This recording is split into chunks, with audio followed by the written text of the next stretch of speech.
giusto avere la possibilità di lavorare per essere liberi, però non dobbiamo essere liberi di morire, perché finora la politica portata avanti purtroppo dalle istituzioni, dai sindacati, è stata quella comunque il lavoro, per cui io ricordo, perché ci ho lavorato quando c'è stato il referendum sulle scorie, che dico con sofferenza abbiamo avuto da discutere con persone dei sindacati, perché i sindacati vedevano il lavoro come prioritario. Allora dico il lavoro sì, però io vedo prioritario la salute. Allora salute e lavoro, quindi lavoro per vivere e non per morire. Questo sia un distinguo importantissimo anche per le proiezioni future e anche perché lo posso legare al discorso del nucleare. Allora il nucleare in Sardegna, si sono espressi altri prima di me, non dirò altro, voglio solo fare delle proposte concrete alla tavola della pace e quindi a tutti quanti noi, che sono queste: chiedere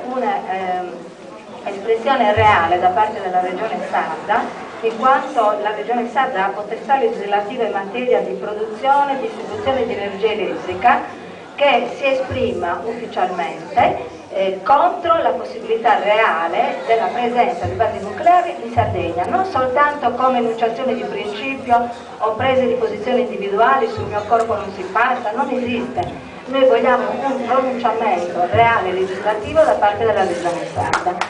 Così io penso che questo tipo di proposta possa nascere oggi da qui, alla Regione, ai comuni, alle province, a tutte le istituzioni, perché si esprimano ufficialmente e quindi come prese di posizione di giunte varie, eccetera, sul discorso. In Sardegna noi non vogliamo il nucleare, quindi lavoriamo perché il referendum riesca, perché il referendum, il popolo sardo voti sì contro ogni possibilità di nucleare e di scorie in Sardegna.